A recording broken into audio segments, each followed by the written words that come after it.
my YouTube channel. This is Jacob Cast 2024. We're gonna talk about WWE SmackDown. We're gonna talk about Crown Jewel tomorrow night. We're gonna talk about the news and the releases that happened tonight. Now we will talk a little bit about AEW, what happened, and Bobby Lashley's debut.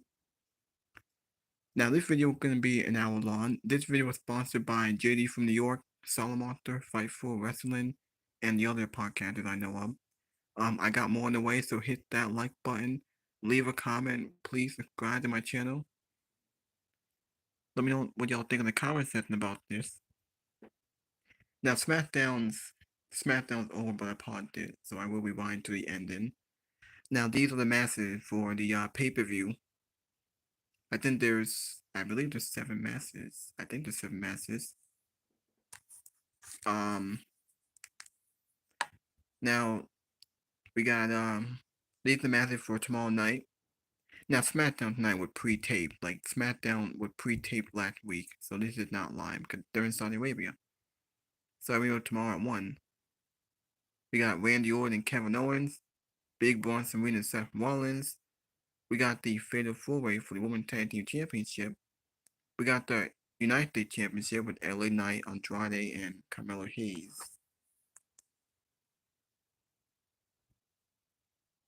Now,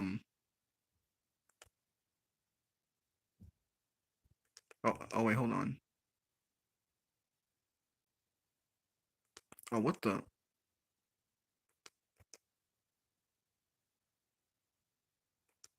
Oh, here we go.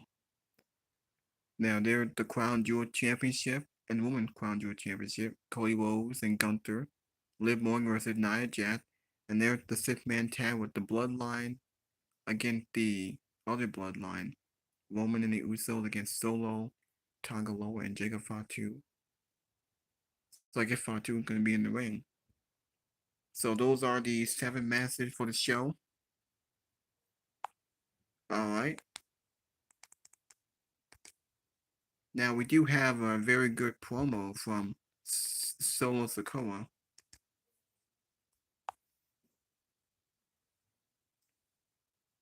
Alright. Now let me skip ahead. About to skip ahead to the main event. Randy Orton and Cody Rhodes versus Imperium, Gunther and Luger Kaiser. Gonna see how this ends here. Byron Saxton. Once they win this match. Hope y'all can hear it.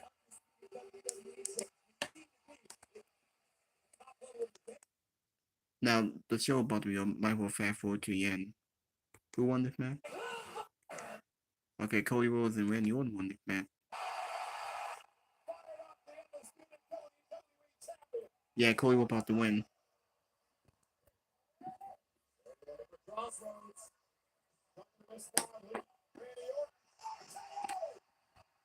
Hit the RKO. Alright, Cody Rhodes about to win. Cody Rhodes about to win. He won. So alright, so Cody Rhodes and Randy Orton, they win the tag team match. Oh, Kevin Owens came out of nowhere.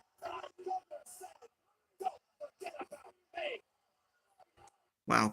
So after Cody and Randy won the tag team match, Kevin Owens came out of nowhere with a steel chair, attacked them both. You see Gunther. Is this how the show's gonna end? Gunther got Cody in a sleeper hold. Look at that. Cody is in a sleeper hold. And looks like, I think that's how the show's gonna end.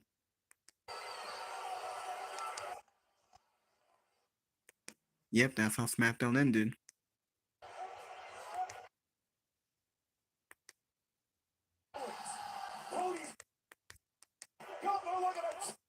Yep, and that's how the show ended. Well, that was very interesting. We do got AEW Rampage. I'm not gonna watch that. All right, now let's go into what happened tonight on SmackDown. Now let's talk about the news and rumors. Alright, so we got several releases. Rhea Ripley's injury, Crown Jewel preview, Corbin leaving WWE. So Sakura, woman user who acknowledged me. Alright, now these are the releases. Deep were the shocking releases tonight. There's AEW. Bobby Lashley finally made it to AEW. He's now All Elite. Private Party wins AEW tag titles. Now, Lashley, MVP, and Cedric, and Shelton Benjamin, the Hurt Syndicate, are in AEW. That was a great way for it to end. They went after Swerve Strickland. And here are the breaking news, the major releases. As you guys know, Baron Corbin and Indy Hartwell and Tegan Knox have been released today. Those were the big shock tonight. It was very surprising me because I didn't think that could happen. Alright. That's at the Wrestle Kingdom, Kenny Omega. Now this was the Crown Jewel kickoff show that was earlier this morning. It just showed the superstars hyping up the masses. Alright, so not sure which one should I talk about first. Now these were the news. Here are the news and rumors. SmackDown. Here are the Crown Jewel edition from the other podcasters and other YouTubers that I know about. They're good my work commentary. Just Alex. Now here are the other news and rumors. It's been reported that Rhea Ripley got hurt. She may have gotten hurt on NXT on Tuesday. Wait, hold on. God damn it. Hold on. Alright, here we go. The Rhea Ripley legit injury out indefinitely. She fractured an orbital bone. Injury announced Wednesday by WWE is indeed legitimate and was sustained at some point last week. Dave Meltzer reported the above detail on last night's Wrestling Observer Radio, saying he assumed the break most likely happened on last week's WWE Raw during the brawl between herself, Liv Morgan, and Raquel Rodriguez.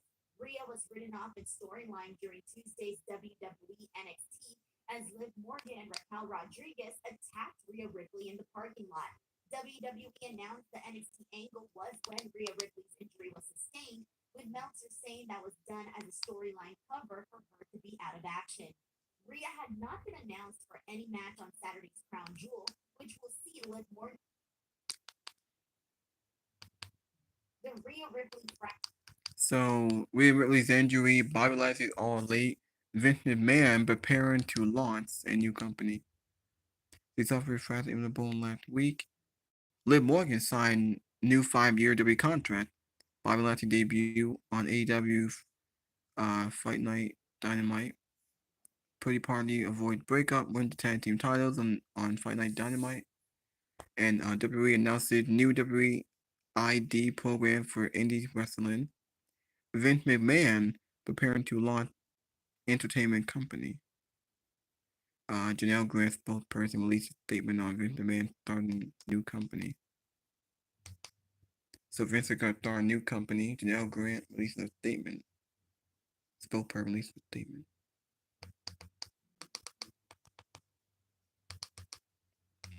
Now this is what happened on AEW. New tag champ Bobby Lashley made a debut. The Hurt Syndicate is being built up. Now this was on NXT. Jordan Graceford appears. Zara and Ren debut. Vince McMahon start a new company. Oh, we already saw this. Alright. Now let me get into before I talk about the other podcasters on this show. Oh wait, my bad. Hold on. This Saturday is Crown Jewel, everybody. Now this was on NXT, trying to retain the tag team titles. Rhea Ripley sold the attack, now she can be written off TV. Wait, I think I showed it, did I? I don't think I did. We got Bobby Dudley bring the fight to Ritz Holland and Ethan Page. William Regal helping Alexa King. RVD wants in on the NXT ECW show. Bobby Dudley declined Trick Williams' offer. Now this was on SmackDown. Now this is what opened the show, I think. Now they put Indy Hartwell's last match on WWE television because you guys know they got released. This show was pre-taped last week, so it was pre-taped last week. So Indy Hartwell, they put her last match on WWE television, her last match on SmackDown. Her teaming up with Candice LeRae. They lost to Bayley and Naomi. Now they're still being built up to go after Nia Jax's title. But the match was whatever. This match opened the show with anything special just there. I think the women's match it felt short and kind of lackluster or an afterthought. Io Sky wins fatal four-way to route to Crown Jewels. Now we will talk about them being in this match. You know, Damage Control are pretty much good at that. They've pretty much done nothing. Oscar's injured. I think Dakota Kai's injured too. Bayley, she's doing her own thing. Kairi Sane and Io Sky aren't doing anything. They're pretty much nothing. Now they aren't winning this match on Crown Jewels. It was just a tease that they could win it, but they're not. The match was like whatever. It was alright. We did get the Street Profits and Pretty Deadly. I call them Pretty Dead, but because they aren't doing anything, they don't go anywhere. I think the highlight of the match would be Fam. She slammed Elton Prince at the Prophet defeated Pretty Deadly. Match was pretty good, but anything special. I'm surprised B-Fat did with the Prophets. Maybe they could be setting up Pretty Deadly for the tag team titles. I don't know. Now we did get a segment here with wait. I think it was after was it after this match or the other one? No, it was after this match, I think. We did get Tiffany Stratton vowed to dethrone Nia Jax and Liv Morgan at Crown Jewel. Well, they're still teasing the cast in. Will she cast in? We will know. We did get a brawl between her and Liv. Nia Jax launched a briefcase attack on Liv Morgan and Raquel and Dominic after Liv Morgan beat Tiffany Stratton tonight. And a pretty good match. I don't think Tiffany's gonna cast in on Liv Morgan. She could, but nah. I think she'll cast in on Nia Jax. They might wait for a while.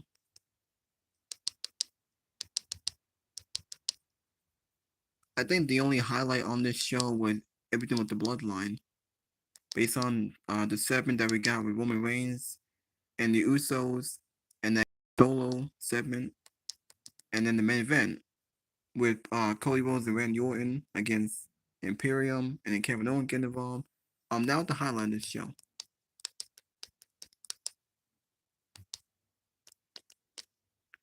Alright, now I can show some of this.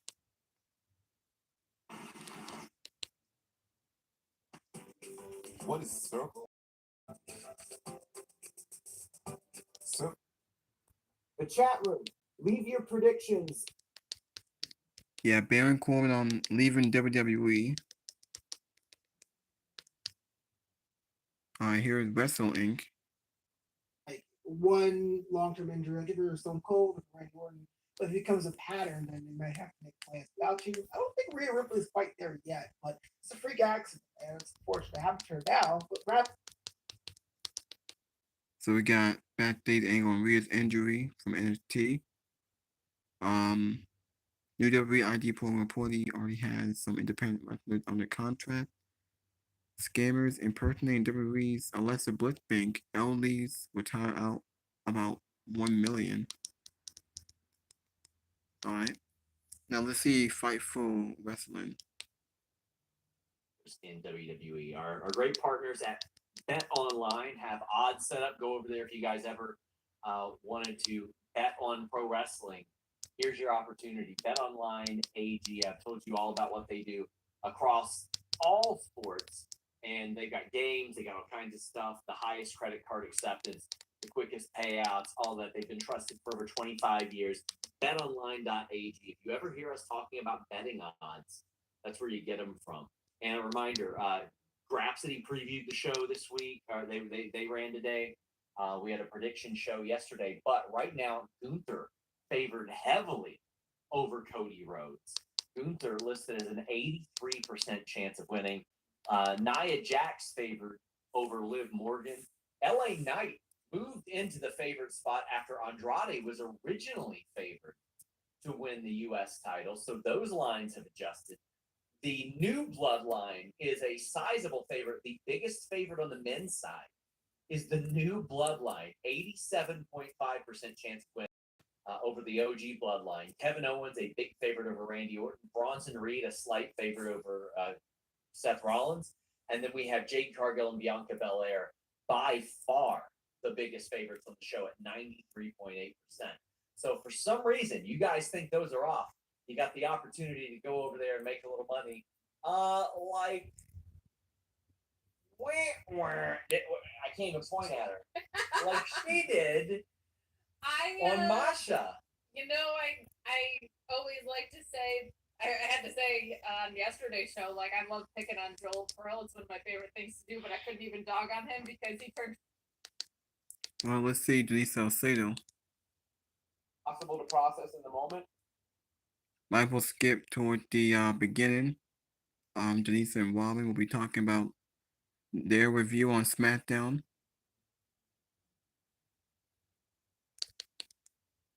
Birthday on Monday, but close enough where last Friday I'm thinking to myself, oh, it's at Barclays. Let me scoop up the tickets real quick, take him as a surprise.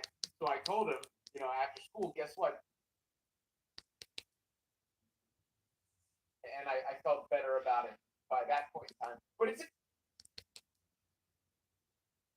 But the crowd was a little confused too. Like because when they do the second show, it's also, remember, it's not laid out quite the same as a regular show because some of the backstage vignettes and explanations, like, so Jey Uso's in the ring accepting the match for Crown Jewel when the context for that had not been set yet, right? Like, you didn't realize, like, I knew, all right, now I know they're on the card, but I didn't even know what the hell he was talking about because he's accepting, crowd, Roman saying, obviously, the Cody and Gunther based off the beginning, all that stuff.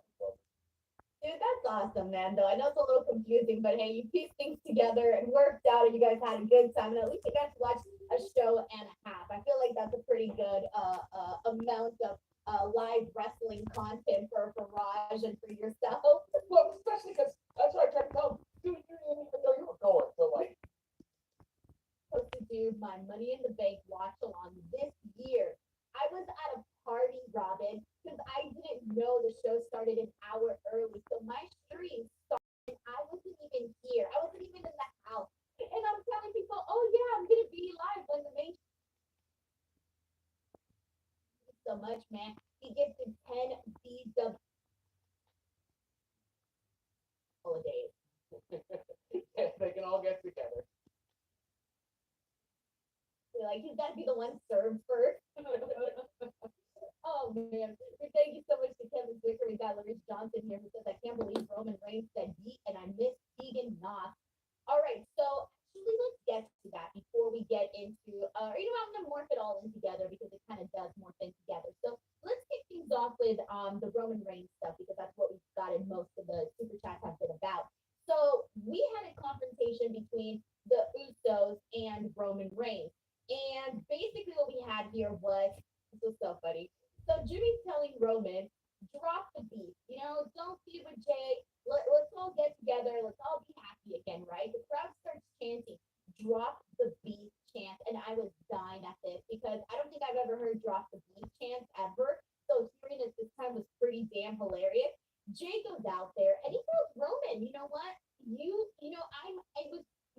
caused me a lot of mental and physical pain, and he's right. I mean, we all saw this whole entire saga play out between Roman and Jay. We all know the details of that. And he's talking about how he really only linked up and did this match because Solo costing him his future Championship, which we all knew as well.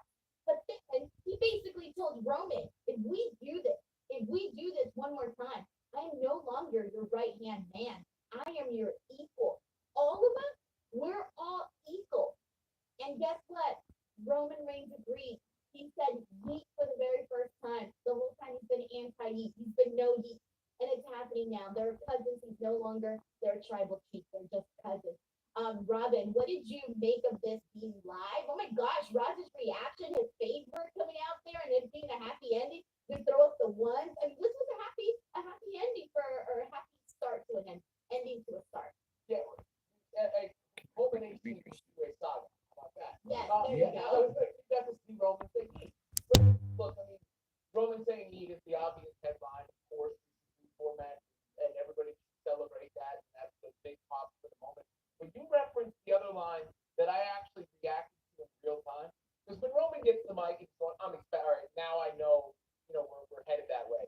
It was kind of cool to see it turn so quick because but I know that was short lived and he lost it to Braun Breaker. But still, so that you don't just throw that in the garbage to say like, oh, he's back with the bloodline, now he's part of this ensemble again. You recognizing the journey that Jey Uso went on since he's been out of the bloodline, where he became this super over fan favorite and accomplished things as a single wrestler. So for him to say, no, no, we're on the same level, we're equals. I think it was a significant moment for his character. It was because I mean, how many times didn't he do and say exactly what Roman said? I remember when Roman would just give them a look and they would be like all trembling in fear, not knowing what to do. They couldn't even look at him wrong because if they looked at Roman Reigns wrong, well, all hell would break loose. And now, so now to get to this point where we're all now and they're all happy together again, and they're gonna go have Thanksgiving and Christmas and whatever else they celebrate. It's really hilarious. But no, I really liked this. I thought it was simple. They got straight to the point and we got everything we wanted. They got a lot done in this short amount of time. And I feel also like, man, I really do think that Jay had a lot of really great lines in this promo, which we talked about, but that was some good stuff there. So we got infamous Raider Loco here who said, "Yee, what's up, y'all? What's up, Kelly? Wait a minute, what day is wow, JK first time to respond on a WWE stream in Ohio. Have a great show. Looking forward to the PLE. The OG Bloodline was dope. Already ready for War Games. That's right. Infamous Raider Loco is usually on our Wednesday AEW show. So thanks so much for hopping on over here and checking out what the Fed is offering. Yeah, I think it was red. So I am looking forward to that. We'll get into some crown jewel predictions in just a second. But let's go ahead and circle back a little bit to Larice Johnson's super chat here about missing Tegan Knox, because this sort of ties into what we're going to talk about next, which is the two releases and then one contract not being renewed. That was a story that broke earlier here today. And we're talking about weird, Robin, you're talking about being at the show and things haven't happened yet and all of that, right? The show was obviously taped, it was on delay, whatever. This one was interesting too, because one of the people that was released today was Indy Hartwell. And then we're going into the situation where she's on the show today, performing on the show. We got Indy and Candice versus Naomi and Bailey. And it was weird, right? It was so weird because you just heard the news that Indy's gone.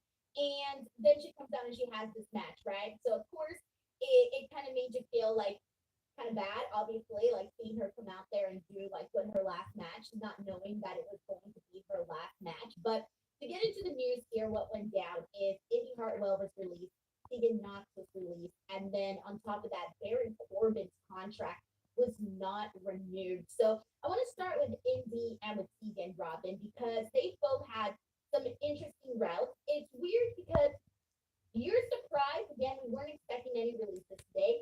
But when you hear some of the names that were released here, Tegan is somebody that has been down this path before. She was released in 2021. She then came back.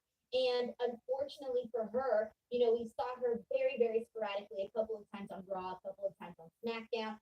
And she was drafted. I mean, there was a whole lot that went down, but we didn't see her. In fact, I think like a week or 2 weeks ago, someone in the chat had asked, like, what's going on with Tegan? And I'm like, I have no idea what's going on with Tegan.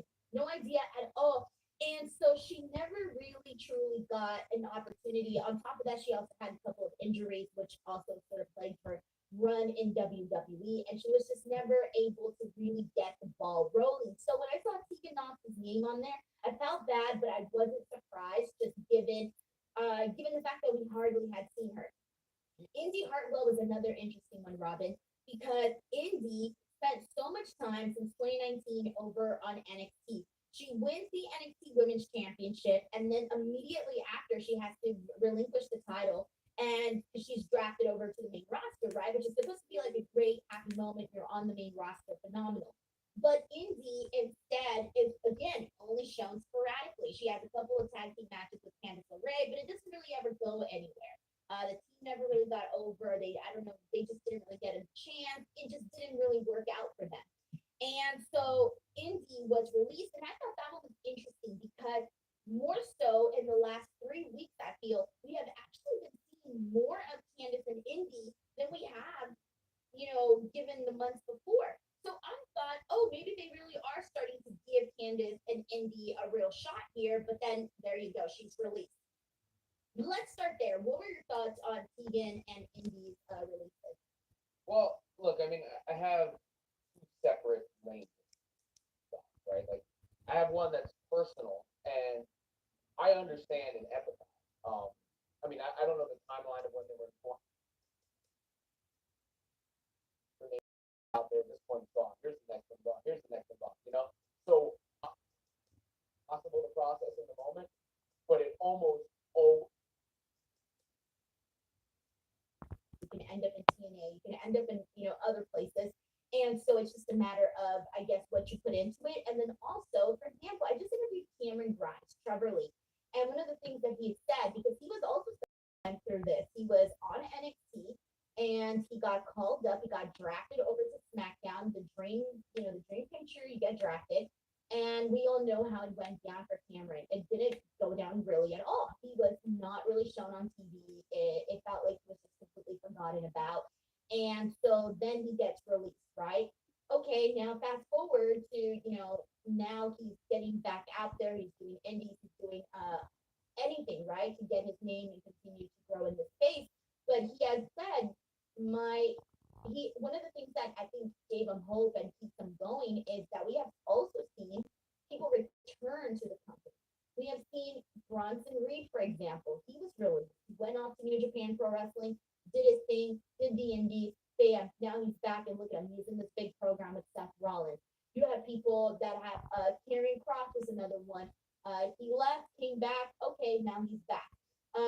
There's a couple other names I'm not thinking about right now, but we have also seen people return. And another thing that Trevor mentioned that kind of stuck with me too is he was talking about how a lot of the top stars right now in WWE are of older age, right? They're like in their 40s.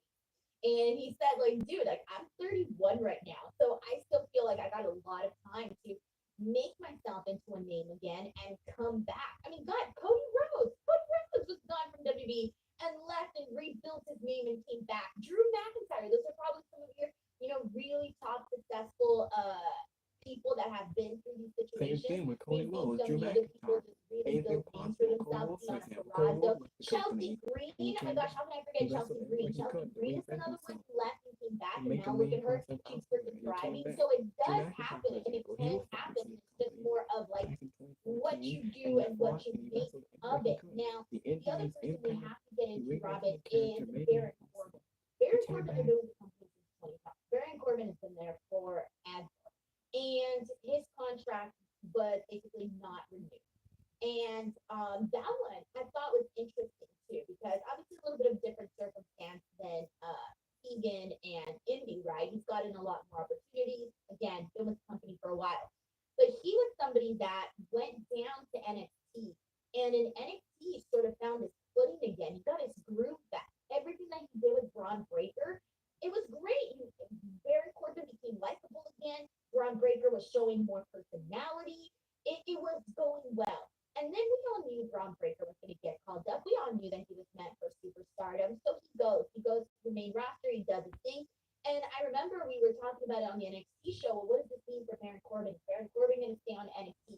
Is he going to go up to the main roster? What and he goes back up to the main roster. And since he got drafted, all we saw him was like partner up with Apollo Crews, another guy who was also on NXT and got drafted back up. This was all weird, Robin, because we talk about this on the NXT show all the time. That men's division is slim. There aren't that many guys in that division. So it's weird to me seeing people, especially men, that could be used in that division get called up, not used, and then released. Same thing we saw with Dijak. I mentioned Cameron Grimes. Now we're sitting here talking about Baron Corbin. Of course, a little bit more different for Baron Corbin, but still nonetheless. I feel bad, Robin, because I just interviewed Baron Corbin. We talked 2 times in the last like 3 months.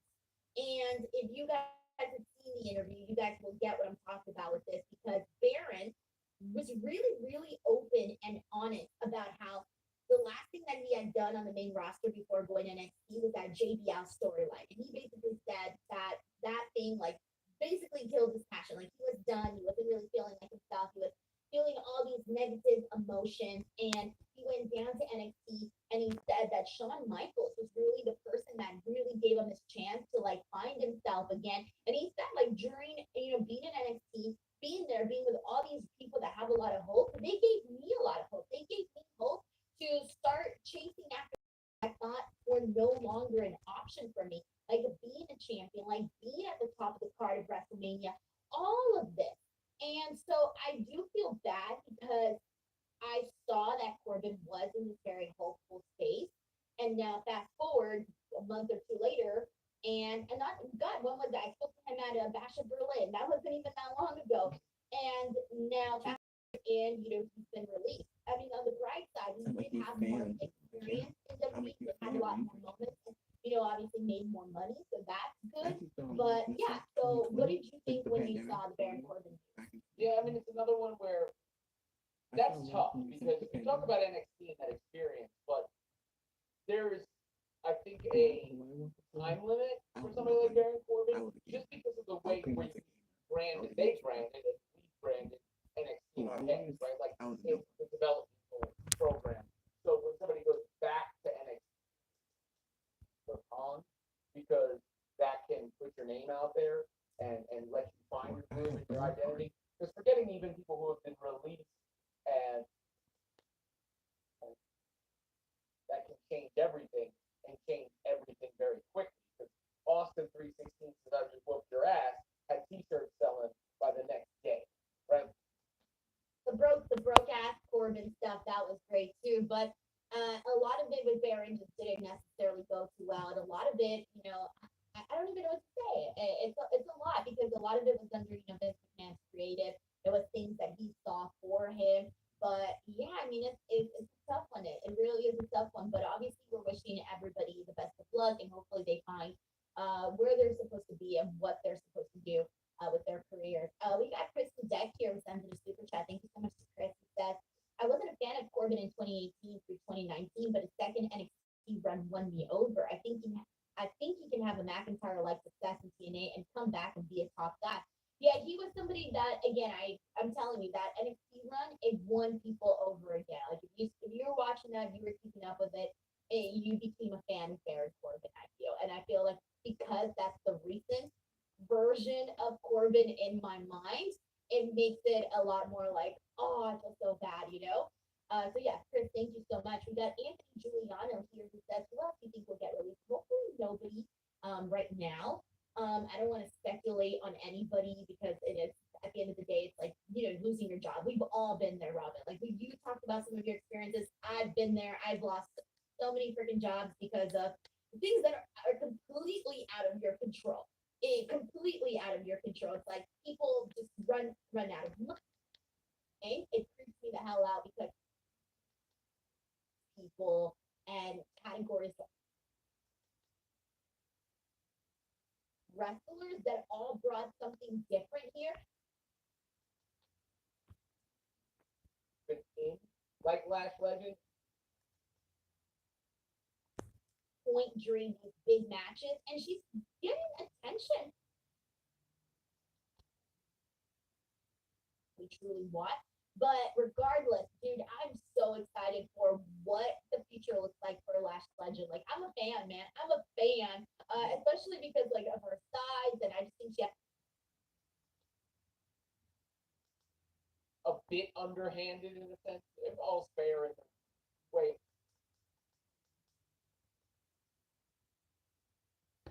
All right, now let's see what Salamoster and JD from New York have to say, and then we'll go through the predictions for Crown Jewels. Bloodline reunion.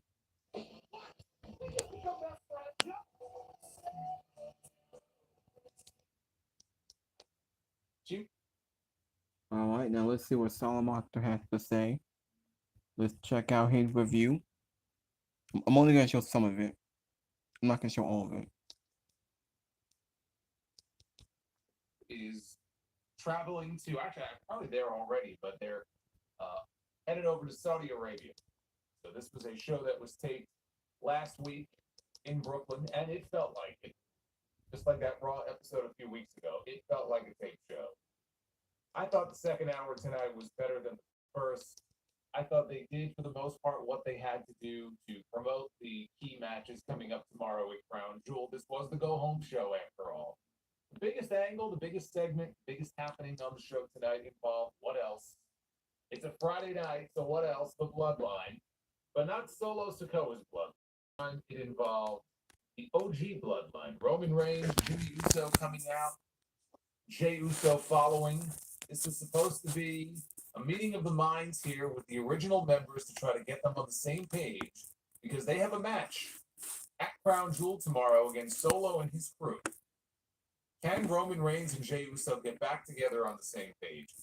That was the segment tonight. In the end, they did get back on the same page.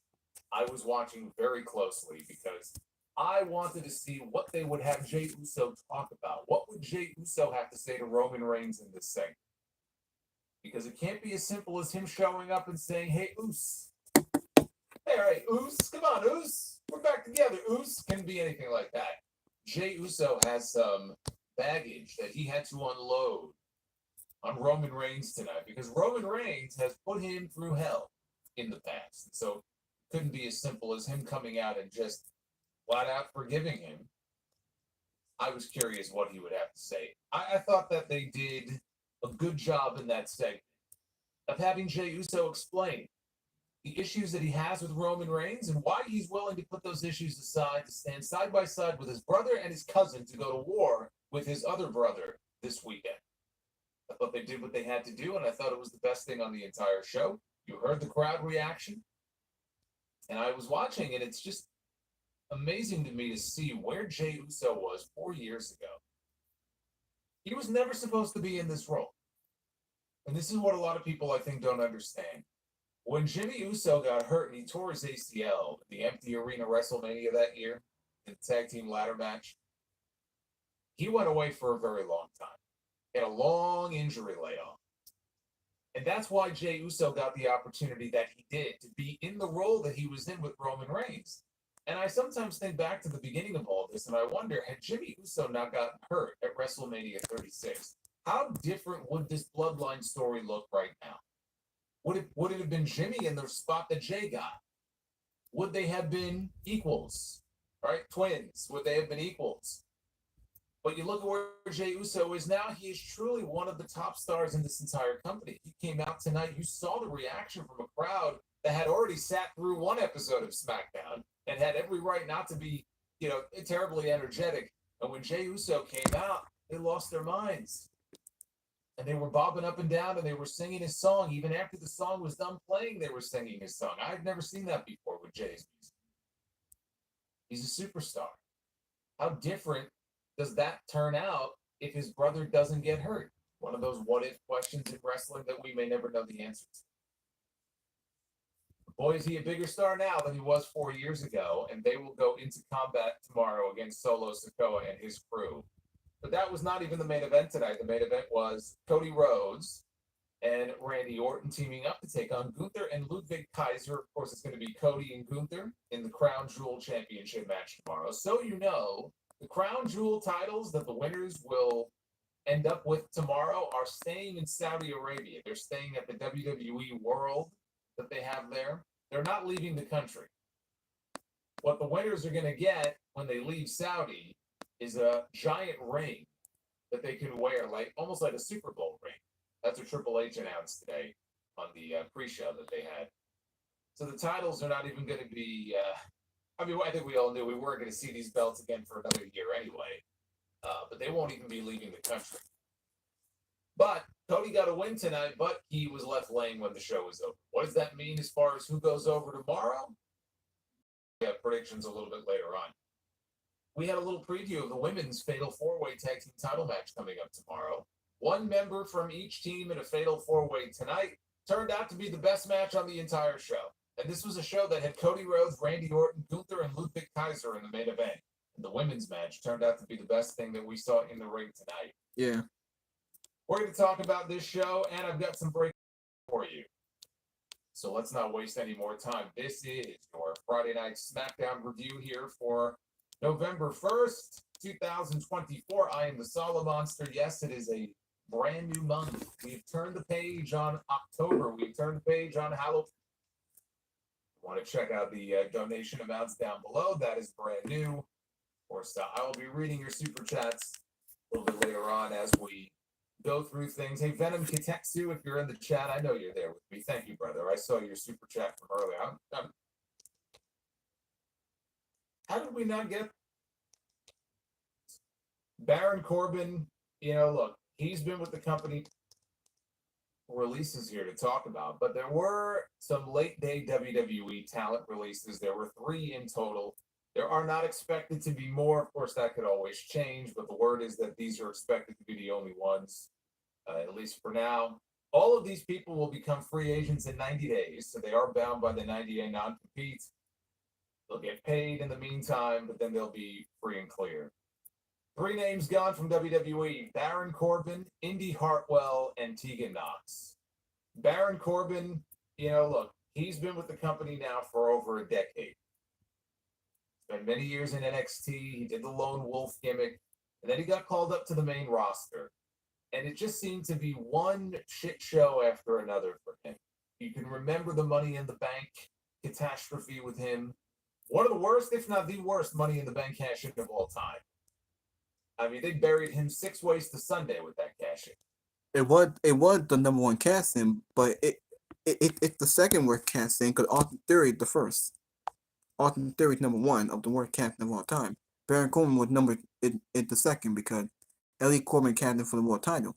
Now it sucked. It was embarrassing how having to lose to Jinder Mahal. That was just awful.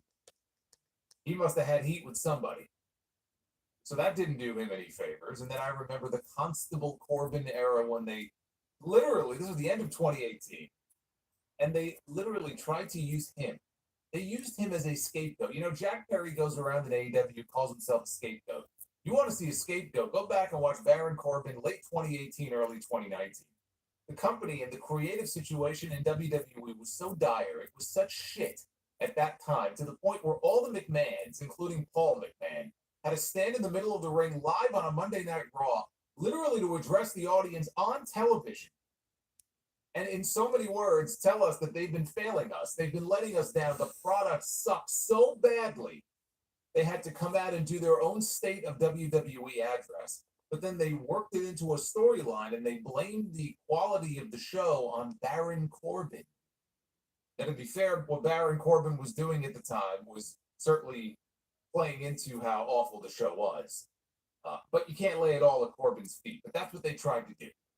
They used him as a scapegoat. Then, of course, we had King Corbin, and then we had Bum-Ass Corbin, which, funny enough, was the best Baron Corbin that we had, frankly, on the main roster. When he went broke and he was homeless outside in the street, that was the best version of Baron Corbin that we ever got. Outside, I guess, of the initial Lone Wolf in NXT. Then he hit the jackpot, and we got Happy Corbin, and nobody gave a shit. Then they put JBL with him. It was a failure. And as if that wasn't bad enough, when they realized it was a failure, what did they do? They had JBL go on television and cut a scathing promo on him in the back, burying him. Right? A lot of people like to use that word bury. You want to see a promo where somebody got buried. Go back and watch what JBL said to Baron Corbin on Raw when they ended their partnership. If I recall correctly, I believe the words that JBL used at the very end was, "You can't polish a turd. I tried." And that was the end of their partnership. So at every turn, everything they gave to Corbin, so much of it was so bad, and it just felt like they set him up for failure. I'm not going to sit here and say I was the biggest Baron Corbin fan, but they had something in him in the early going, and it's almost like every step of the way they were going out of their way to figure out how much worse can we make this? Like, how bad can we possibly make it to see if he can make this work? I mean, he was a part of so many bad television segments. Don't even get me started on the dog food stuff with Roman Reigns, and I don't even want to get into that. So his run, when I look back at his overall run, it's not a pretty picture. And a lot of it wasn't his fault. But you also have to look at the performer and say that he just wasn't connecting with the audience in a way that made the company go, hey, we've got something here. He just wasn't. For the majority of his run, he was a heel. He just wasn't interesting enough. He got good heat, but he just wasn't interesting enough. And the funny thing is, you know, after beating him down so bad, and everything I just mentioned, JBL burying him on TV, they sent him back to NXT. And it was the best thing that could have happened to him. Because he went down there, he ended up forming this tag team, the Wolf Dogs, with Braun Breaker. And they turned into a pretty good team. He had a pretty good thing going down there, NXT Tag Team Champions. When we found out that they were calling him back up, it was like, dude, okay, well, maybe Triple H will have something for him. No, Vince McMahon had nothing for him, and neither did Triple H. So if you're upset that Baron Corbin was discarded and he still had value left, this is something that you can hold over Triple H and say, hey, he clearly didn't see anything in him, or else he would have been doing something with him. All they did when they called him back up, they had him in a tag team with Apollo Crews. They never had the same kind of chemistry that he had with Braun Breaker.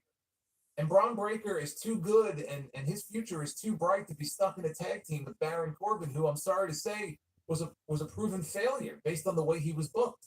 You don't want that rubbing off on Braun Breaker. Braun Breaker's got much bigger things in his future as a single. It would have been great for Baron Corbin to hitch his wagon back to Braun Breaker on Monday Night Raw, but how does that benefit Braun? So they tried it with Apollo Crews on SmackDown. It didn't work. They never really had a major story anyway. So they never even gave him a chance to make it work. And it was clear as day they didn't give a shit. So I'm not surprised, frankly, that he's gone. I'm a little surprised maybe that he didn't request his release himself. Maybe he did at some point and he was rejected. But I would have thought that he could have seen the writing on the wall a long time ago, and maybe he would have wanted out. But evidently he was content. He was content to just stay there and do nothing. And now they said, you know what? We don't have a need for this guy anymore, so we're just going to get rid of him. I actually think Corbin can do well for himself on the independents. I do. I think he could be one of those kind of redemption stories where he goes out there on his own once he's free and clear. And if he's motivated enough to do so, he can go out there and prove a lot of people wrong and say, hey, you know, you guys have been sleeping on me for all these years. You didn't get to see the real Baron Corbin. Now I'm going to go out and show what I can do. He could turn out to be one of those cases in early 2025 when we look back at it. So again, if that's something he wants to do, I'm assuming he wants to continue to wrestle. I don't know. But if that's something he wants to do, I think he could turn out to be one of those cases early next year. We had Indy Hartwell, was also released WWE. Indy Hartwell, who appeared on the show tonight. She was in a tag team match on the show tonight. It was her and Candice LeRae against Bayley and Naomi. She was a former NXT Women's Champion for all of 30 days, but she was a former champion down there. She had, of course, was part of The Way with Johnny Gargano and Candice LeRae and Dexter Lumis, Austin Theory. She had her big romance and her big wedding with Dexter Lumis. That was her peak. That was the peak of her run in WWE. Was her time in The Way and her wedding to Dexter Lumis. Once she got called up, I look back and I say, what are all the great Indy Hartwell moments from her time on the main roster? There are none. I can't think of a single one. See what I had. Talk to And she's a good See what I wrestler. talked. When you compare her to the best that they have in the women's division, she was not at the top of the division. I would not place her at the top. She doesn't have the background. Certainly, she has not had the success. She doesn't have the same skills. I think that people like Bailey and Bianca, Rhea, and people like that, they have something about them. They have that intangible, or maybe they are known for their ring work, or maybe it's not even so much their ring work, but it's just they have that X factor about them. Indy just never found that. Whether she doesn't have it, or she just, again, was never put in a position to be able to show that she had it, I don't know. But I never saw that in her on the main roster at the time that she was up there. But again, we never got to see too much of her anyway.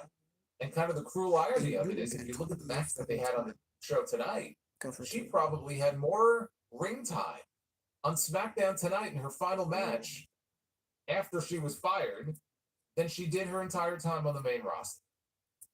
And she looked fine tonight.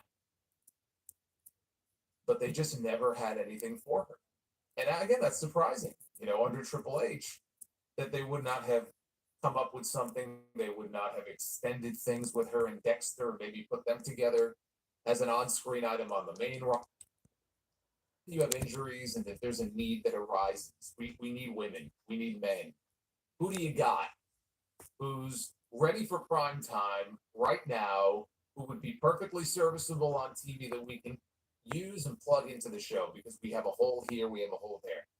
I can understand that, but when you don't have a plan for somebody, and I'm almost positive it was Triple H many years ago who made the comment that what they don't want to do is call people up blindly without having something for them to do. We want to have a 6-month plan for them. Whatever it was that he said, I don't remember the quote. They had no plan. Why call somebody up unless you have something in mind for them? You look at that NXT roster and you say, you know what? We have a role for Indy Hartwell on the show. I think it's time for us to call her up. It just felt like they called her up or drafted her, whatever it was, just for the sake of doing it. That's not good. That's not a good thing. Then you just end up floating around aimlessly. And if they have you on television, jobbing, or they have you rarely on television, after a while, people only see you at a certain level. And then they kind of slot you in there, and that's not good. So of late, she was Candice LeRae's companion on TV. Candice is another one. They haven't exactly done a whole lot with Candice.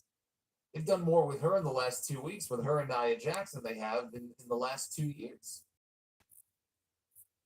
I'm surprised they let go of her and not Candice, but Candice, of course, is linked with Johnny Gargano. Maybe that saved her. I don't know. I don't know what their criteria is when they cut these people. What is it that they see, let's say, and I'm not advocating for them to get rid of Candice. I mean, I like Candice LeRae, but in their mind, like, what is it? They look at one performer who they barely use, and they keep their job. But Indy Hartwell, she's got to go. Like, what is it that goes into that thought process? Recently, she's been ready. She says some things are just out of your control, and you can only do as much as you can. Let's clear one thing up, though. I'm ready. I've been ready. Just have to show people what they've missed. So that sounds like, hey, don't count me out just yet. I'm not hurt. They just have me sitting on the bench. He clutches her knee. She is in agony. And they were in Full Sail at the time, and so a hush comes over the crowd. It's very, very quiet. And she's crying. So you can hear everything now. She's crying. She can't believe this is happening to her again. And it just broke your heart to listen to that, because she had just gone through all the grueling rehab and everything. And again, the mental aspect to it, too. I mean, it's a tough injury to come back from.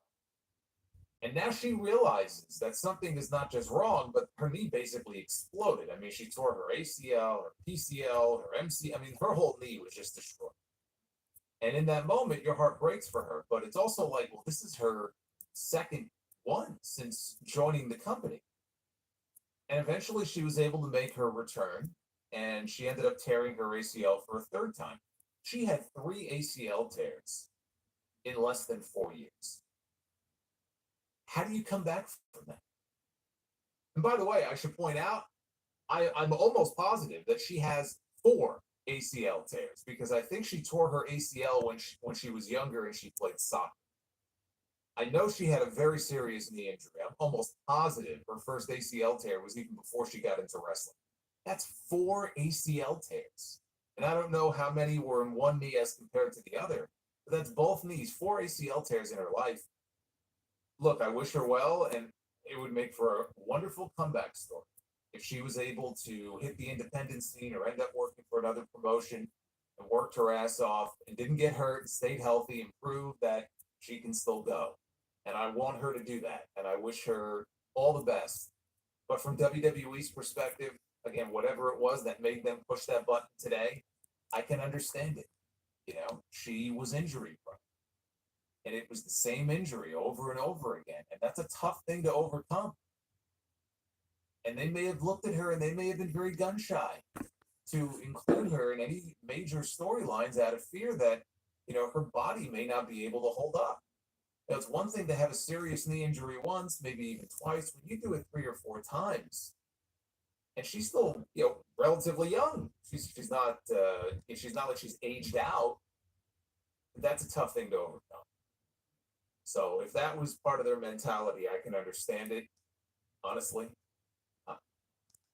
But I hope that she's able to come back if that's what she wants to do. It was clear if she's been fine since July or whatever it's been. They had her sitting on the sidelines. I mean, would you rather just sit on the sidelines and waste your career and just collect a paycheck, or do you want to go out there and up your value and show people? I can't. But it's not in terms of wrestling. It's not that old. Okay, I feel like you have. But Rhea's kicking his ass every single week. Now he's got Tiffany Stratton longing after him here on the show. Do I get Dom? An angle on NXT this week to cover for a legitimate injury. She has a broken orbital bone in her face. I don't know how long she's going to be out for. She's going to have surgery or just let it heal naturally. I don't know. We don't have any update on that. That will dictate how long her recovery is going to be. But that's, for the time being, that's a big blow, because if they were going to blow off this feud, possibly soon, with her and Liv, which they kind of had to, now it's delayed. So whereas if you would have asked me a week ago, do you think you can extend WrestleMania, I would have said, fuck no. Now it looks like they may end up doing Rhea Ripley and Liv Morgan at WrestleMania, just the way the timing might work out. But if you really wanted to shake things up, I do wonder if they would have Tiffany cash in on Liv and win the women's world title and then move from SmackDown to Raw, where Ludwig Kaiser is. And Tiffany goes to Raw if they think Rhea is going to be gone for a while. Shake things up, get Tiffany on the other show. Now she's the champion. I don't know where that would leave Liv Morgan. I mean, it kind of throws a wrench into her plans. And I don't think this is what they're going to do, but it is something that I would have to think they're at least giving some consideration to if they think they're going to be without Rhea for a while. They can use somebody like Tiffany on Raw to take her place. Just some food for thought. So then we had Tiffany Stratton one-on-one against Liv Morgan.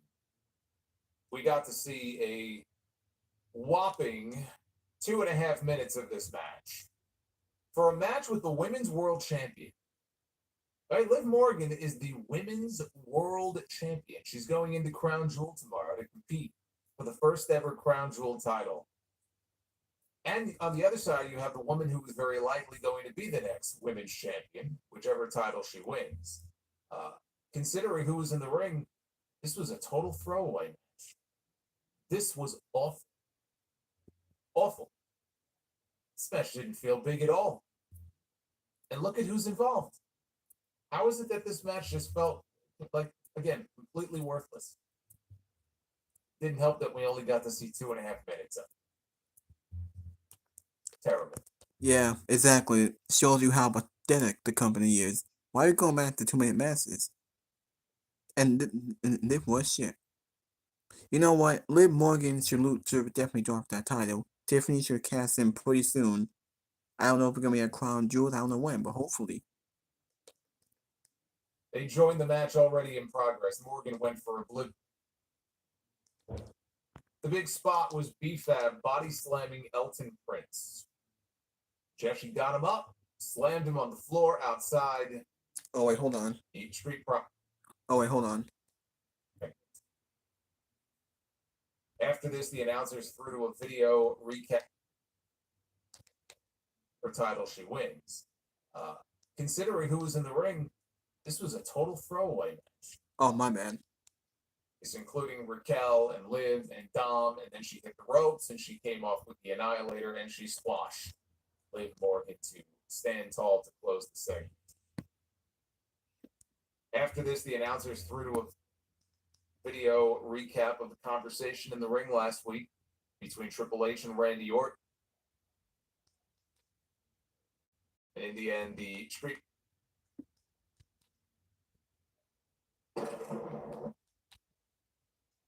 It's easy to update your wardrobe, but it's not so easy to update furniture, appliances, or tech you just don't.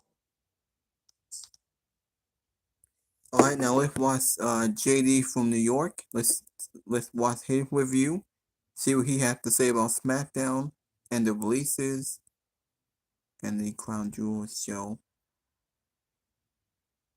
Now after I get done watching him, I'll do my preview and prediction for Crown Jewels. Right now, we're looking at 7 matches on the card, which is a lot compared to what Triple H has given us on these B-level pay-per-views throughout 2024. And it's a low-key banger card. I think a lot of major storyline implications will come out of Crown going into Survivor Series. Tonight, we got the Bloodline, Roman Reigns, Jey Uso, and Jimmy Uso. They will team up. And there was a great segment tonight where we got all 3 of them back on the same page and they threw the ones in the air. It was a great moment in New York City.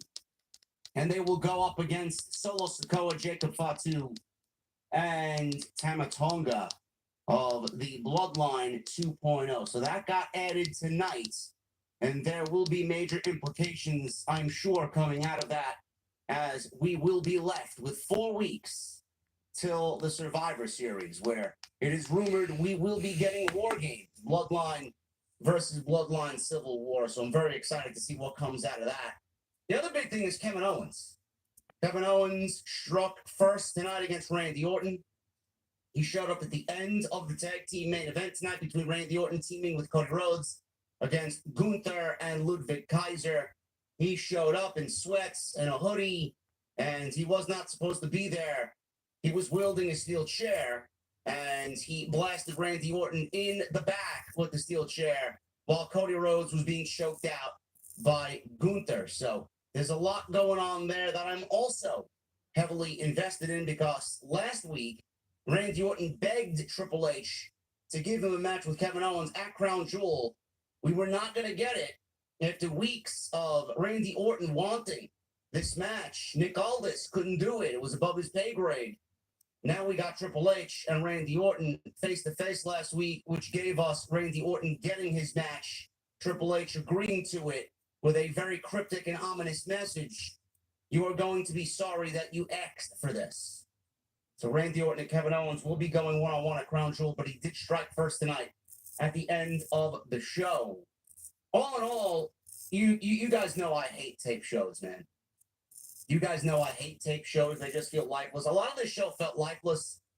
A lot of this show felt taped. You could physically hear it, the way that it's produced and the way that it comes off.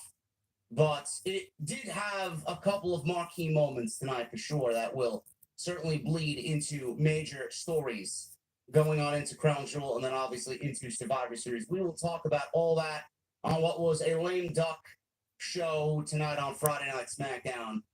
But the major news tonight is not what happened on the show. The major news is what happened before Friday Night SmackDown, as WWE released 3 talents, and they are all gone from WWE. Baron Corbin, Indy Hartwell, and Tegan Knox all released from WWE.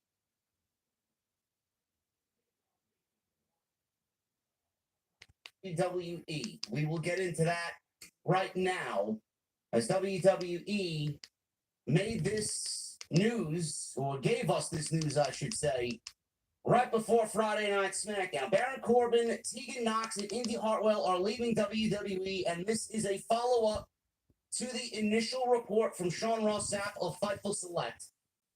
Baron Corbin was informed that his deal would not be extended. Internal speculation being that his deal runs until the end of the year.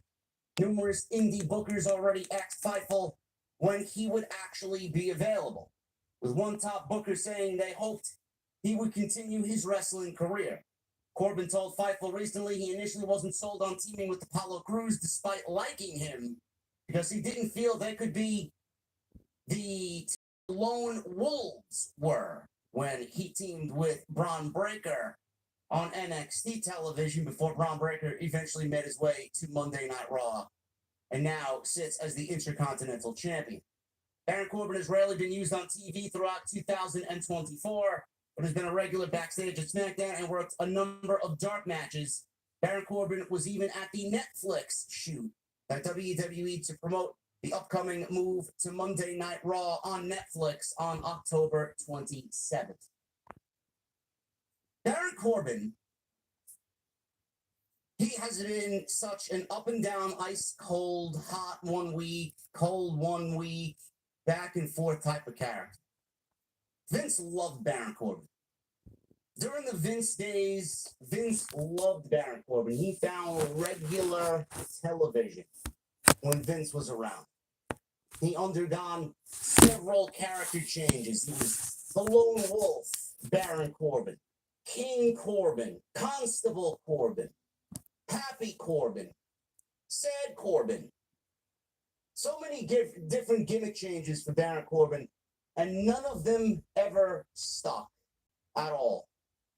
I think the Sad gimmick, the Sad Corbin gimmick, was the one that a lot of people actually found to be most entertaining because of the way Baron Corbin presented himself. He actually grew into the gimmick. He actually grew to be sad.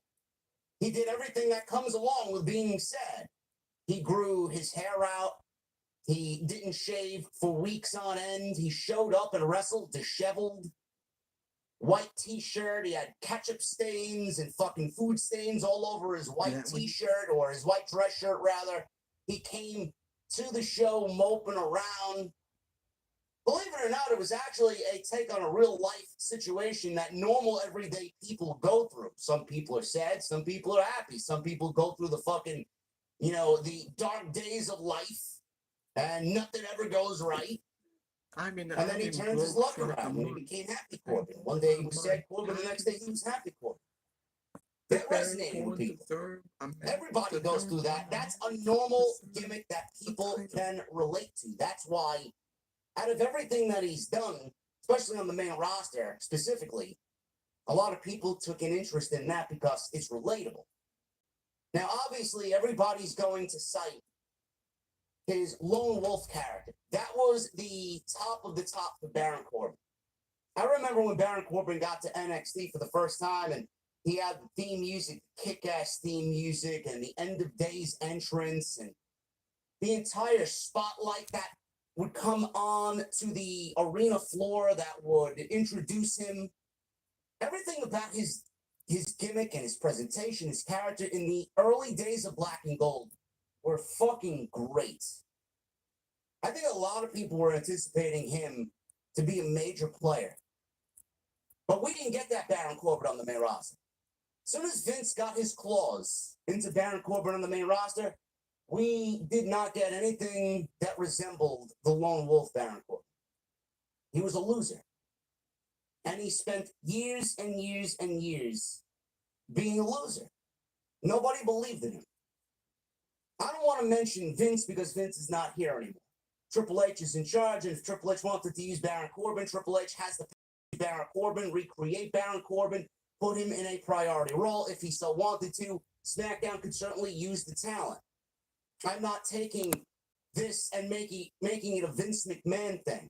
Please don't take me out of context. Triple H could have absolutely used Baron Corbin if Triple H wanted to use Baron Corbin. It goes to Tegan Knox as well. And the same thing applies to Indy Hart. I understand it.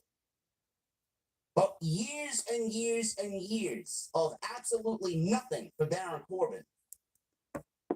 Not only do the fans not want to see Baron Corbin anymore, but Triple H also feels like this is a waste of my time, and this is a commodity that is not the same as I remember building him up in the early days of Black and Gold. It's a mixture of that and a mixture of the company just moving on by talents like this.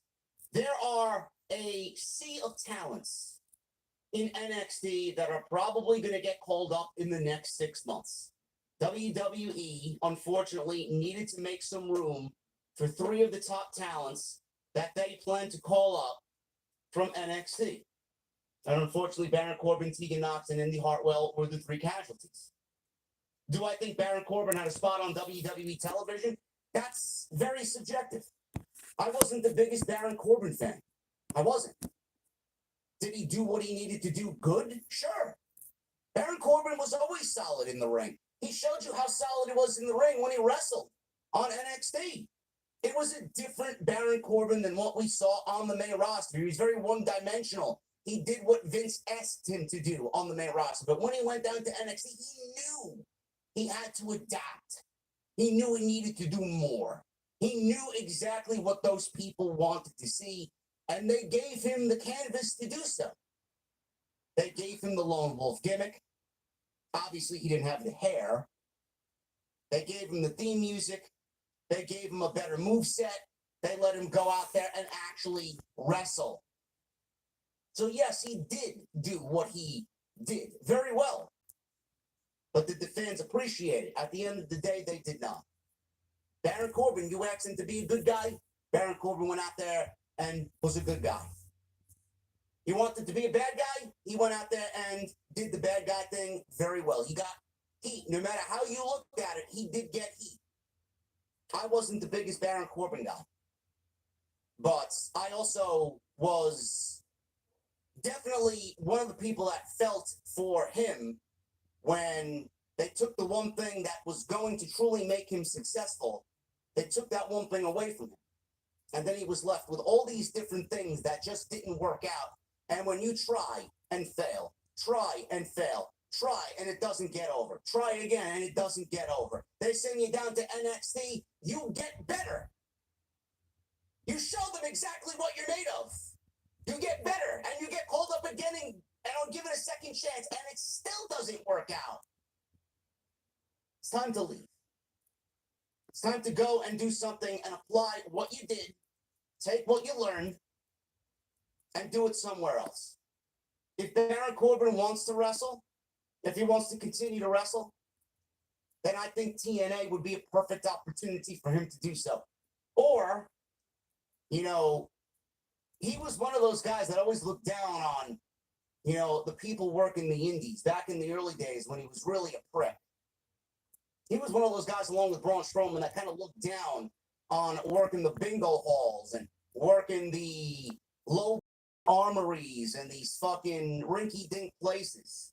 Is he going to go work the indies? Because I certainly think he could be successful knowing who he is and where he came from.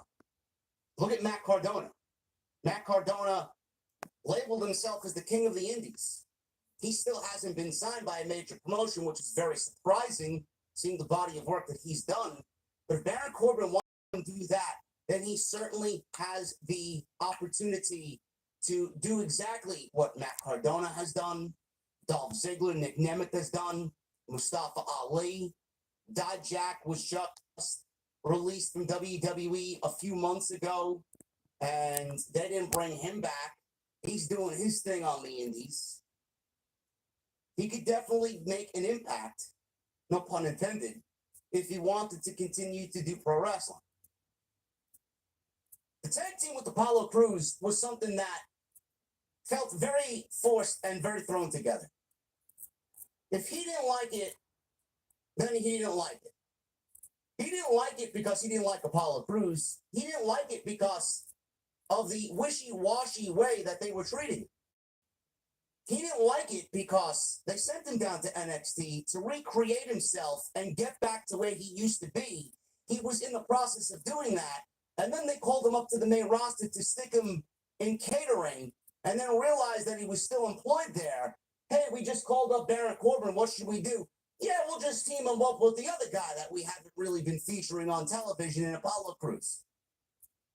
If you're Baron Corbin, are you happy with that? If you're Baron Corbin, are you happy that you were given an NXT Tag Team title run with one of the hottest guys in the entire company in Braun Breaker? He went on to win the Intercontinental Championship. He went on to be one of the biggest pieces of the company's future. And this guy is languishing in catering, and he can't even get a fucking spot on TV. Would you be happy? Ask yourself that question. Would you be happy? Baron Corbin, no matter how much he probably wanted to stay in WWE, I don't know if Baron Corbin's ever going to get wind of this, but Baron Corbin is probably better off doing anything else but WWE. If he wants to go wrestle the Indies, he'll go wrestle the Indies, and he'll be good at it. If he wants to go to TNA, I'm sure they'll find a very good spot for him. He is a sizable big man. Complaining about Tegan Nox. Tegan Nox was released and will have 90-day non-compete. Now, the thing with Baron Corbin is he apparently was told, now this is the difference. Baron Corbin was told that his deal would not be extended. It doesn't say that he was released. So as soon as his deal is up, he is a free agent and doesn't have 90 days. So they're probably just keeping him at home and paying him his downside guarantee. And then when that time comes, he's free to do whatever he wants. Tegan Nox was released and will have a 90-day non-compete that will see her eligible to wrestle anywhere else on February 2025. Indy Hartwell as well, same thing. Now, Tegan Nox had not been on WWE TV in over 6 months and hadn't been booked for dark matches or live events in months. Fightful heard of no extension or no creative plans for quite some time, although she was occasionally at SmackDown tapings. Tegan Nox was the product of the Mae Young Classic. If you guys remember those great 32-woman tournaments, we got only 2 of them. Tegan Nox was a part of the Mae Young Classic.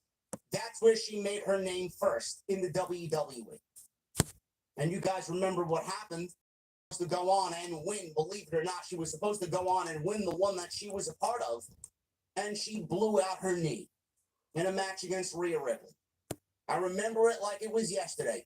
She did a dive on the outside, she hobbled back into the ring, she collapsed. There was a silence that came over Full Sail University that I never heard in that building while watching Black and Gold. I was watching Black and Gold. Silence. Absolute silence. She came back and she blew the other knee out. Imagine having 2 absolutely devastating MCL and ACL torn meniscus injuries in both knees back to back. She made herself injury prone. WWE was going to have a very difficult time of trusting somebody like that early on. She went back to NXT and she did a little stint in NXT. And then WWE called her up to the main roster. Again, this is when Vince was still in charge. Vince didn't give a shit about women's wrestling. Bruce never gave a shit about women's wrestling. WWE didn't know what to do with Tegan Nox. You know what they did with Tegan Nox? They paired her up with Shotzi Blackheart. Shotzi got called up, and they didn't know what to do with her either. She was teaming, I think at the time, with Athena or Ember Moon in WWE. They were tag team champions, I believe, on NXT for a small period of time. Then Shotzi got called up, and Tegan Nox was there, and they paired them together for some reason. That didn't last long. And then she found herself off of television again, and Shotzi basically became a loser on WWE television. Outside that, Tegan Nox did absolutely nothing on the main roster. I remember her on Monday Night Raw. I don't know if it was the beginning of this year or late last year. They tried to push Tegan Nox on television. I remember her in a match against Natalya. And I remember her in a match against Becky Lynch. Nobody gave a shit. Nobody cared. And WWE did not use her on television for the rest of the time that she was on the main roster. She did nothing. See a lot of people crying and complaining about Indy and Tegan Nox. WWE has so many women ready to call up to the main roster, and everyone is crying about Tegan Nox. Social media is a fucking cesspool. Don't feel sorry for Tegan Nox. She's got 90 days to sit home and contemplate where she's going to work, get excited about who she's going to work with, and get excited about her 2025. Tegan Nox being released from the company is a blessing for Tegan Nox. If she says she's fully ready, if she says she's healthy to go, then she should want out because they were clearly doing nothing with her. I don't see what the big deal is. How many women on NXT are ready to get called up? I can think of 4 off the top of my head right now. Roxanne Perez, Sol Ruca, Stephanie Vaquer, Julia. Those 2 are not going to get called up yet. But Roxanne, when she drops that title, is getting called up. They may even call up Cora Jade before they call up anybody else as well. They got a lot of women down there that are ready for the call up. And you're crying about Tegan Nox, who did absolutely fuck all on the main roster. You should be so happy if you're a Nox fan that this woman is now free and able after 90 days to go work wherever she wants and go work with who. And don't be a bitch on social media who needs to cry about, oh my God, they released this one for so-and-so reasons. Oh, they didn't give her an opportunity. She's going to get all the opportunity that she could ever ask for, plus some that she doesn't know what to do with. Worry about Tegan Nox. She's already got merchandise out for whatever she's going to be doing on the indies. Speaking of Indy Hartwell. She was released as well. 90-day non-compete. Indy Hartwell was the most unexpected of the group, says Fightful. Had a match tonight alongside Candice LeRae against Naomi and Bayley, which was a little awkward and a little bizarre to see. When asking for reactions, several staff and talent felt she was coming into her own with social media skits as of late. How many social media skits did I see? Not a single fucking one. For those asking Indy's wait, what? Tweet? She actually quote tweeted Sean Ross Sapp's initial tweet that she was released, and she said, wait, what? Almost kind of ribbing everybody while she, I guess, pretended to be somewhere else and didn't get the news until it hit social media. They told her, and she was ribbing everybody. She didn't find out on social media. Fightful hasn't and won't report on releases unless the talent knows about it all. She had something about her that was very lovable and very likable. She had that Becky Lynch quality about her. Fighting underdog spirit. I might well skip some of it. Hold on. These now, independent pro wrestling is a vastly different beast. Indy Hartwell and Tegan Nox are not going to be the same person that they were in WWE. They will be better. So what is all the bitching and the crying and the fucking social justice? I don't believe the evil empire. They released these poor women. If anything, you should be fucking pleased that they are now no longer bound by WWE's bullshit. They will be fine. I hope that they all find success somewhere. But keeping them tied to WWE because they didn't have an opportunity, and they certainly deserve one. What did Indy do that really transcended the business, that she deserved an opportunity? She needs work. Go find work, go get yourself better, and then maybe we'll give you a call back in the future. Same thing with Tegan Nox. Do you think this is the end-all, be-all? Do you think that this is the end of the line? WWE's always looking for talent. Some talent is let go from WWE to only come back to WWE. Better. I think everybody will be fine here.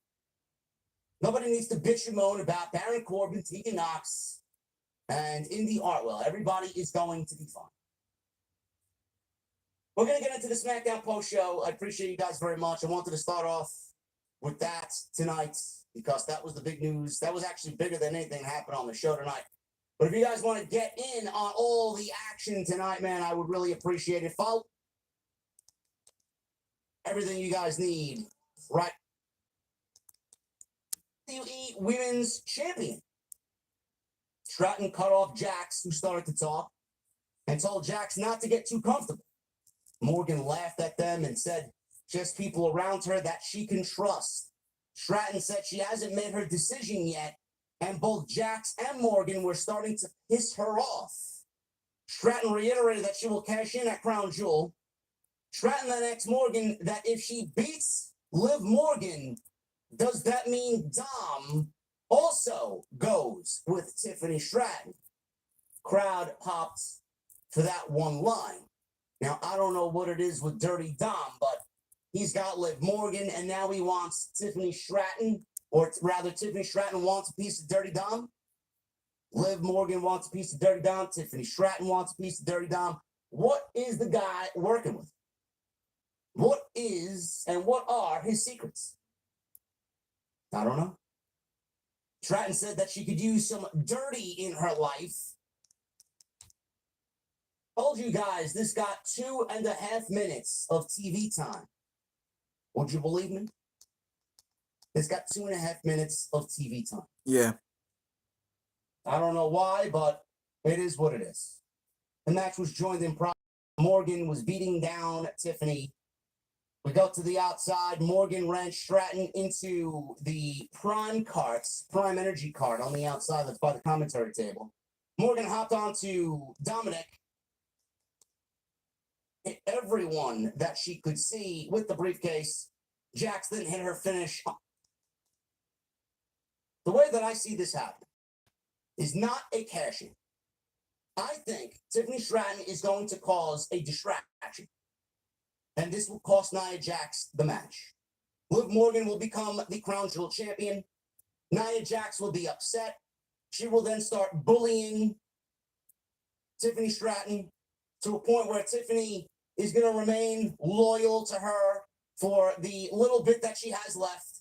And then she's going to end up cashing in on Nia Jax. Whether that happens at Survivor Series, whether that happens on a SmackDown before Survivor Series, I don't know. Remember, we also got Charlotte Flair, which I know is a going narrative right now. She is looming. She is ready to come off the conveyor belt and fucking conveyor herself onto SmackDown. She is still looming large. And you know when she comes back, she's going to be thrusted into the World Championship title picture because WWE doesn't know any better. I do not think Nia Jax is losing the championship to Tiffany Stratton in Saudi Arabia.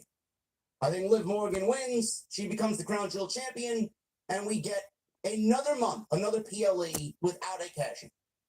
But this time, I think Tiffany is going to cause a distraction that will aid in Nia Jax losing. So we will see what happens. Yeah. Kevin Owens. He had a promo airing from inside his car. Once again, these cell phone promos from Kevin Owens. Owens quickly, I know I saw it floating around on social media.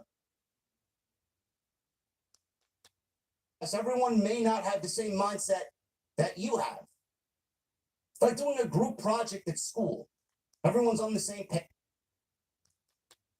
Wanted to see more of it because they knew how good Montez Ford was. From one tag team division with both shows. You want to fix your tag team dilemma? There you go. There you go. But the WWE won't do that. They're too good for that. No matter who's in charge, Vince, Paul Levesque, It could be fucking anybody. At the end of the day, WWE will not make a decision like this because at the end of the day, when a decision like that is made, WWE would be admitting easy fix. An easy fix. WWE's got no problem deleting women's tag team titles on NXT.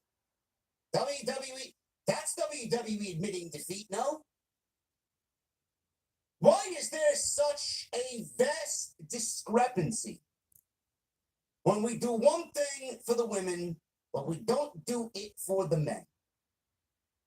I never understood how we have a set of women's tag team titles that legitimately has NXT, SmackDown, and Raw teams all vying for the titles tomorrow afternoon at Crown Jewel.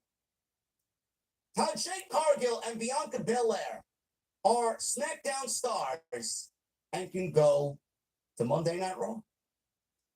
They can show up on NXT, which they did in St. Louis. Why do we have different rules for the men? Have the same rules apply to the men? How about we get a unification match and then adopt the same rules as the women's tag team division for the men's tag team division? So a move like Montez Ford breaking out into a singles role could actually happen.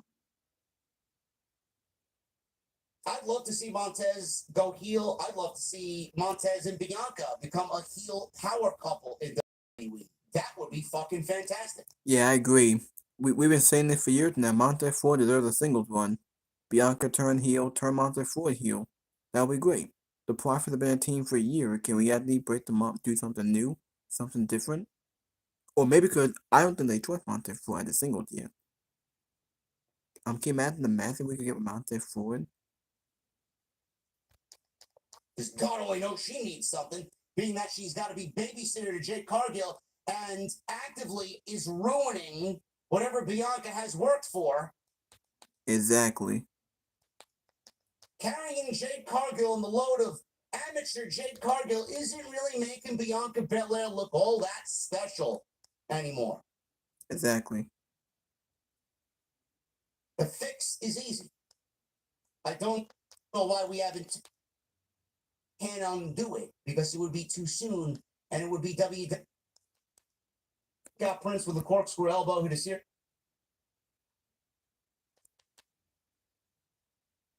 Fucking ridiculous. Who gives a shit? Oh wait, hold on.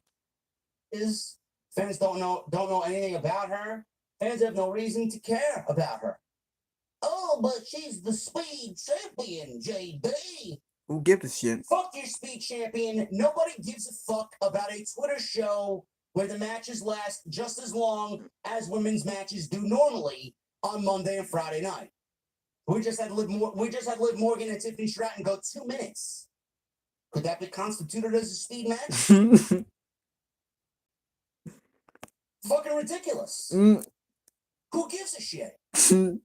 Yeah. Bloodline. This was, unfortunately, the whole first hour of nothing. Finally, we get some storyline. Bloodline. Jay showed up on Monday night and told Jimmy that he would be on SmackDown. I'm going to talk to Roman. Jimmy wanted his brother to talk to Roman. Let's hear the OTC out. Fine. Monday Night Raw ended with Jimmy wanting to talk to Sammy because Jay told Sammy earlier in the show on Monday night that he's not family. Sammy took it to heart. Jay told Sammy that Solo is worse than Roman was. Sammy didn't understand or how that could be, but that's what he said. Sammy took that comment to heart. Oos, you're not family. Certainly acted like family when he was in the bloodline as the honorary Oos. He did a lot to make that entire bloodline work. They did not value and appreciate Sami Zayn. He took that to heart. At the end of the show, he was shown talking to Solo Sikoa. This is a red herring. This is a twist and turn that people are going to need to see play out. Sammy's not going to join Solo. Sammy's going to probably be at Crown Jewel, and Sammy's probably going to help the bloodline tomorrow night in some way, shape, or form. And if not, he will be on television alongside the Bloodline in the next 4 weeks because Jimmy, Jay, and Roman are now back together, and it would make no sense for Sami to not be involved. Because he is the OTC, he is the honorary Uso, he is also a part of the original Bloodline. Roman Reigns made his entrance. Jimmy Uso was right there behind him. Crowd started chanting OTC, OTC. Jimmy started calling Roman his tribal chief and reminded him that they are stronger together. That's what Roman would always say. Jimmy said he loved Roman, and Roman needed to listen. He needed Roman to drop his beef with Jay. Jimmy said he made up with his brother, and the crowd chanted, "Squash this beef, squash this beef." Jimmy said it was time for Roman to make up with his cousin and our brother. Jimmy says if they don't get it right, they'll lose to Solo and his bloodline. Jimmy kept talking, but Roman put his hand out, and Jimmy stopped to put the microphone in Roman's hand. Jimmy went to give Roman the microphone. Jey Uso's music hit. Jay made his entrance. Everybody finally woke up. Finally woke up. This double taping at the Barclays Center. They were half asleep in the first hour. My God, did everybody go crazy for Jey Uso, man. Roman legitimately looking around like he don't believe what Uso has done to this audience. He doesn't know how big his cousin got in his time away from the bloodline. Legitimately looking around in awe, this confused look all over his face. It's crazy. Everybody started yeeting. Michael Cole started yeeting. After his music ended, crowd started singing along to the rest of his theme song. The music stopped, and they started singing his song. More chants of "Squash this beef" from New York City. Jay took his sunglasses off and said, let's get to the point. Let's make one thing clear. This match, this fight, he only took it to get back at Solo. Because Solo cost Jay his Intercontinental title, and he's now messing with the family. Jay said things aren't all the way fixed, though. Jay said it took all he had to stand beside Roman in the ring, and he won't forget what Roman did to him. The physical damage, the emotional damage, the mental damage. Jay said he showed up because that's what family does. Through all this, the crowd gave yeets along the way. Jay says they got to show everyone it's family above all. Jay said this go around, Roman won't tell Jay what to do and how to do it. So he's already laid the groundwork for this. I said this last week when I covered SmackDown. There's one thing that Jey Uso needed to do if he confronts Roman. Whatever happened, whatever you did, however you operated, however you led the bloodline, it cannot happen the same way. You need to be humble. You need to realize that what happened to you, that what we did for you, it would have never happened if you didn't have us. It's basically what it was. Roman needs to understand that.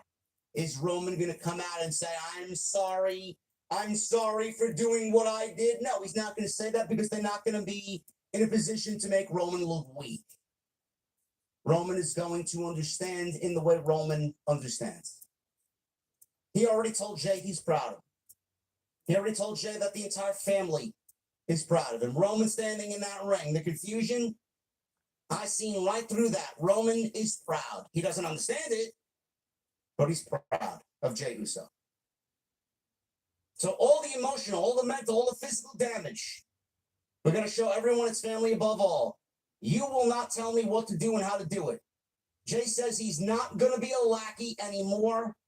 We are now your equal. It's the most important line in the entire segment. Jey Uso told Roman that he is his equal. And by the crowd reaction, That is 100% factual information. Jay said all three of them are equals. And they should run things like they used to back in the day. Jay, if Roman speaks to or treats Jay with the slightest disrespect, he's done. That's what he told Roman. One comment that's out of line, one disrespectful comment that's out of line, I am done. Jay said Roman could act like his cousin and not his tribal chief. And he'd see him at Crown Jewel, and together he'd do this for family. Jay asked Roman if they would do the damn thing, and Roman asked for Jimmy's microphone, chance of OTC, OTC. Roman looked around, and the only thing he said was yeet. The man said one word, and it got New York City to absolutely erupt. Crowd erupted. Jay threw down his microphone. That chance of hug it out, hug it out. They did not hug it out. Jimmy said, looks at the heart camera, throws his one in the air. He looks back at Roman and at Jay. He still got the one in the air. Jay stepped up. He did the same thing. He put the one in the air. Roman followed suit, and he put the one in the air. And Roman's music played at the end of the segment as everyone went crazy for the ones. How many times do I have to tell you guys? When there's emotion in the story, how much better is the story? You dropped everything and listened to what Jey Uso had to say. Everybody waited with bated breath on what Roman was going to tell Jay after Jay basically told Roman how it's going to be. I'm my own man now. I'm my own star. We are equals now. They took everything that's been happening over the last 6 months. He told Roman, and Roman acknowledged him. Roman acknowledged Jey Uso and the emotion that was in this segment. One word, one finger in the air, and people went fucking crazy. Where there's emotion, now I'm not saying everything's got to replicate the bloodline. The audience. It's in the hands of WWE to make their characters feel big. How much of that are you seeing on Wednesday nights? 0. Who on AEW television, who on Wednesday night are you that emotionally invested? None. 0. Exactly. All your flips, all your fucking dives, all your gymnastics and aerobatics and your Again, I'm not saying everything has to be the bloodline. But give me characters that I don't even think we got a graphic for. Match was already made. Roman, Usos, Solo, Fatu, and Tama Tonga. Should be good. This was a great segment. Byron Saxton interviewed Motor City Machine Guns backstage and asked what their goals were. Austin Theory and Grayson Waller came in. Waller said they respect Motor City Machine Guns and they should be on the biggest talk show. Ooh, this Piper Niven went for a corner splash. Niven.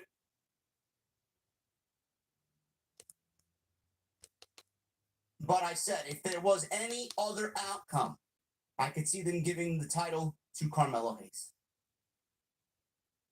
Solo Sikoa. But a bloodline vignette. Sikoa said his new family would never hurt him or let him down. Solo brought up how Jimmy, Jay, and Roman couldn't get along. Solo kept questioning why he's the bad guy and says he's not the bad guy. He's the tribal chief. At Crown Jewel, he said, Roman Reigns and Roman's bloodline will respect Solo's bloodline and they will acknowledge him. Bloodline, Solo's Bloodline, is going to win at Crown Jewel. Yeah. Why would they win at Crown Jewel? Well, can't have the baby faces win if you're going to set up a War Games match. Yeah. The heels got to win to set up the War Games match. It's as fundamental and simple as that. Exactly. Solo is going to win at Crown Jewel. Yeah. But my issue is, who's gonna get pinned here? Who pins who? Is Roman gonna get pinned? Maybe one of the Usos might get pinned. Solo cannot afford another loss again. There's no way Solo can get pinned. Jacob Fatu's not gonna get pinned. He's been undefeated so far. He's been protected. He had not been pinned since making the debut to the company, so he can't get pinned. If Roman and the Usos win, then Tama Tonga gonna get pinned. But if Solo Bloodline win, then who get pinned? Does Solo pin Roman, or did Fatu pin Roman and sets up a one-on-one match down the line? Or maybe one Uso get pinned, like maybe Solo pin Jay. I don't know. Bedtime. Cody Rhodes and Randy Orton against Ludwig Kaiser and Gunther. Imperium. This was very much a house show main event. Yeah. This was not an over-the-top, overbooked, exciting tag team match. They did not want to give too much away in this match before the PLE. They did not want to give too much of Cody and Gunther away before the PLE. It was nothing more than a very fundamental and basic tag team main event that you would usually see on TV. And Kaiser had the advantage inside the ring. I think I'm gonna end the video. I made the video long enough. Now here's the recap. Oh, here's AEW Rampage. We also saw it coming. That's the truth about the releases.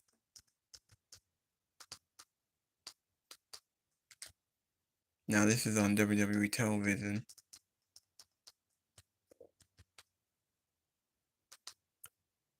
Now, I might as well do my prediction real quick.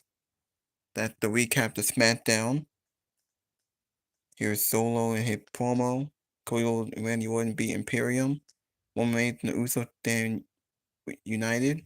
Kevin Owens and Gunther attack Cody Rhodes and Randy Orton.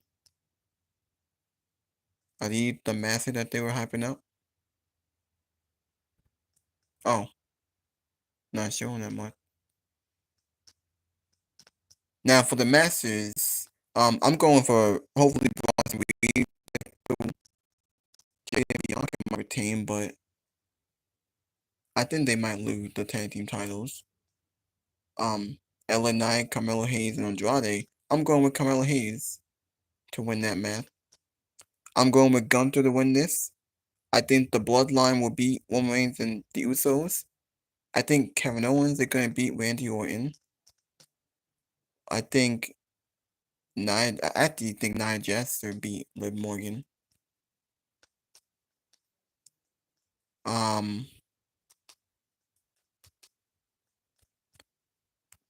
Not gonna have time to watch this, so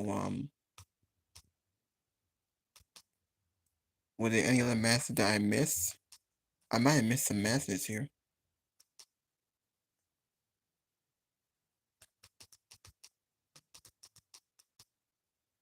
Well, we do got now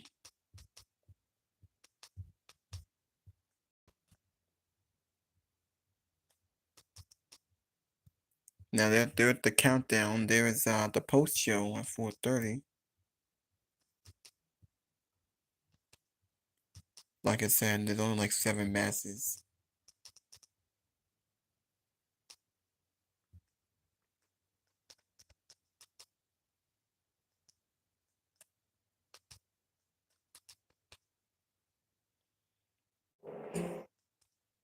Alright, here we go. What the hell? Live on Saturday night, so we'll see what happens. But SmackDown, man, the first hour was a complete waste of time. absolutely as meaningless as you could possibly have WWE television. That was basically all the first hour. The second hour was a lot better. So I would say if I was to give this show 2 thumbs up, I'd give it 1 50-50. Not really a good SmackDown. So much that you know what? Now, Solomon, he said he was going to do his predictions. Now, I think I will end the video. I just want to say, hit that like button, leave a comment. Please subscribe to my channel. Thank you for watching. Say thumbs down. Thank you for voting. Thank you for the. Okay.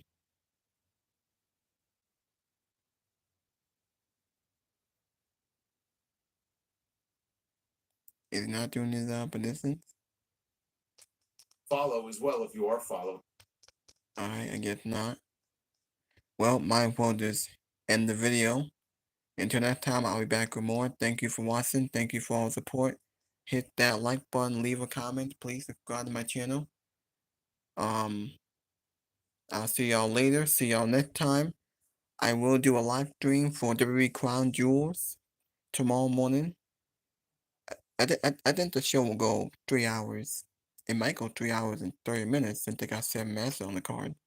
It all depends which match is gonna be longer.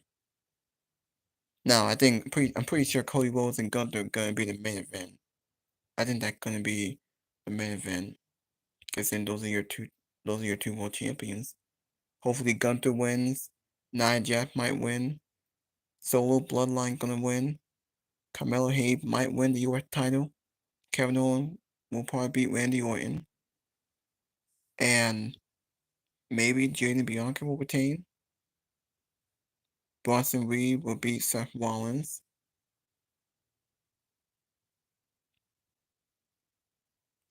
I think that's all, right? I think so. I'm not sure. Anyway, I'll just end the video. I made the video long enough. I'll see y'all later.